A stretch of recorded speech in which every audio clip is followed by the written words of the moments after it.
और health insurance के साथ कार इंश्योरेंस की पॉलिसी तो ले लेते हैं, पर क्या कभी हमने अपने सोर्स ऑफ इनकम का इंश्योरेंस के बारे में सोचा है कि अगर मेरी दुकान या फैक्ट्री में ही आग लग जाए तो मेरा क्या होगा। भगवान ना करे कि ऐसा ना हो, परंतु क्या हम इस अनहोनी के लिए तैयार हैं। नमस्कार दोस्तों, एक पल की लापरवाही और आपकी सालों की मेहनत से बनाया गया सपनों का घर या आपका व्यापार राख में बदल सकता है। हम सब जानते हैं कि आग लगने की घटना कितनी भयानक हो सकती है, लेकिन क्या आपने कभी सोचा है कि अगर ऐसा कुछ होता है तो क्या आप फाइनेंशियली रूप से सुरक्षित हैं? क्या आपके पास एक ऐसा बैकअप प्लान है जो आपकी प्रॉपर्टी को दोबारा खड़ा करने में आपकी मदद करेगा? जी हां, मैं बात कर रहा हूं फायर इंश्योरेंस। आज की इस वीडियो में हम फायर इंश्योरेंस की मुख्य पहलुओं को समझेंगे। ये क्या है, इसमें क्या क्या कवर होता है, और सबसे इंपॉर्टेंट, अगर बदकिस्मती से आग लग जाती है तो आप क्लेम का प्रोसेस कैसे शुरू करेंगे ताकि आपको पूरा फायदा मिले। तो इस वीडियो को अंत तक देखें ताकि आप सही फैसला ले सकें। तो आइए समझते हैं फायर इंश्योरेंस क्या है। सबसे पहले बिल्कुल आसान भाषा में समझते हैं फायर इंश्योरेंस क्या होता है। ये दो तरह की पार्टियों के बीच होता है। एक तरफ होती है इंश्योरेंस कंपनी और दूसरी तरफ होती है हम आप, यानी प्रॉपर्टी का ऑनर। आप एक छोटा सा अमाउंट प्रीमियम कंपनी को पे करते हैं और बदले में अगर किसी एक्सीडेंट या आपदा की वजह से आपकी फैक्ट्री, दुकान, मकान को आग लग जाती है तो कंपनी उस नुकसान की भरपाई करती है। इसका मकसद है आपको दोबारा उस फाइनेंशियल कंडीशन में लेके आना जिसमें आपका नुकसान से पहले था। फिर फायर इंश्योरेंस आपके सबसे बड़े फाइनेंशियल एसेट, आपके घर या दुकान को प्रोटेक्ट करती है। अब चलिए देखते हैं कि ये पॉलिसी क्या क्या कवर करती है। फायर इंश्योरेंस सिर्फ आग ही नहीं बल्कि उससे जुड़ी कई अन्य आपदाओं से भी सुरक्षा देता है। स्टैंडर्ड पॉलिसीज में यह सब कवर होता है।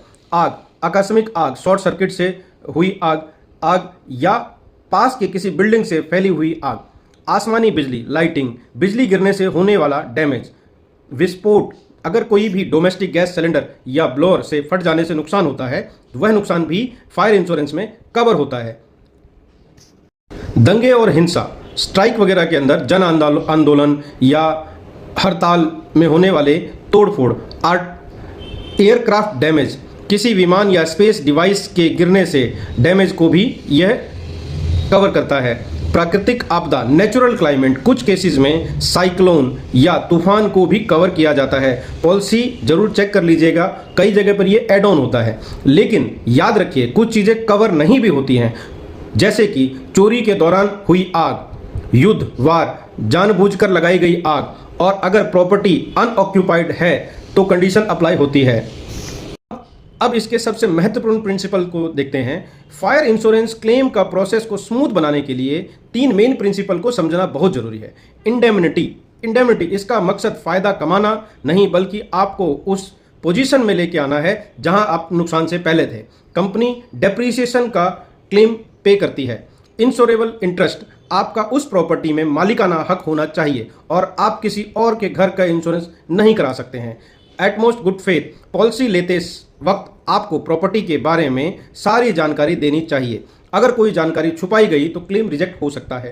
क्लेम प्रोसेस कैसे शुरू करें, इसको मैं समझाता हूं स्टेप बाय स्टेप। अब आते हैं कि उस क्रूशियल पार्ट पे जहां कोई घटना घट जाए तो क्या करना चाहिए। Standard fire insurance claim process कहता है इमीडिएटली आपको नोटिफिकेशन देना चाहिए, मतलब कि तुरंत आपको कंपनी को सूचना पहुंचानी चाहिए। नुकसान होते ही सबसे पहले अपनी इंश्योरेंस कंपनी को कॉल करें, मेल करें, घटना की जानकारी दें, उन्हें पॉलिसी नंबर और घटना की डिटेल में चीज़ें बताएं। उसी टाइम पर आपको आग बुझाने के लिए फायर ब्रिगेड कर रिपोर्ट करना चाहिए और उनको बुला करके आग को बुझाने और ज़रूरी चीज़ों को जो आप सुरक्षित कर सकते हैं उनको सुरक्षित रखिए। इसके लिए सभी तरह की आपकी फायर ब्रिगेड की जो रिपोर्ट्स वगैरह बनती है वो सारी चीज़ें रखनी होगी। फिर इसके बाद सर्वेयर विजिट करता है। कंपनी एक सर्वेयर भेजेगा जो नुकसान का पूरा इंस्पेक्शन करेगा। सर्वेयर को हर तरह का कोऑपरेशन कीजिए, सारे एविडेंस उसे दीजिए। इसेंशियल डॉक्यूमेंट जो होते हैं इसके अंदर, सर्वेयर की रिपोर्ट के बाद आपको यह डॉक्यूमेंट जमा कराने पड़ेंगे, जैसे कि क्लेम फॉर्म जो कि कंप्लीटली आपको फिल करके देना है, policy copy, fire brigadier report, अगर आपने आग बुझाने की गाड़ी को बुलाया था तो वो अपनी एक रिपोर्ट देते हैं, वो सारी चीज़ देनी पड़ती है। वो रिपोर्ट बना के देंगे, वो रिपोर्ट देनी होगी। लिस्ट ऑफ डैमेज आइटम जो आपका उस टाइम पर था, शॉप में, फैक्ट्री में जो भी आइटम थे वो चीज़ें, इनवाइस, एस्टिमेट, रिपेयर, रिप्लेसमेंट, सब चीज़ें। उसके बाद कंपनी उसके ऊपर अपना सेटलमेंट का वो देती है। सर्वेयर की रिपोर्ट के आधार पर और आपके डॉक्यूमेंट के आधार पर आपका क्लेम सेटल होता है और बहुत ईजी प्रोसेस वे में हो जाता है। तो दोस्तों, फायर इंश्योरेंस सिर्फ एक खर्चा नहीं बल्कि एक इन्वेस्टमेंट है जो आपकी प्रॉपर्टी को फाइनेंशियली सिक्योरिटी देता है। याद रखिए, सही पॉलिसी लेना उतना ही जरूरी है कि पॉलिसी की कंडीशन और क्लेम प्रोसेस को समझना। मैं उम्मीद करता हूं कि यह वीडियो आपके लिए इन्फॉर्मेटिव रहा होगा। अगर आपके पास फायर इंश्योरेंस से जुड़ा कोई सवाल है तो नीचे कमेंट में जरूर लिखिएगा फायर। और हाँ, ऐसे ही इंश्योरेंस और फाइनेंशियल से जुड़े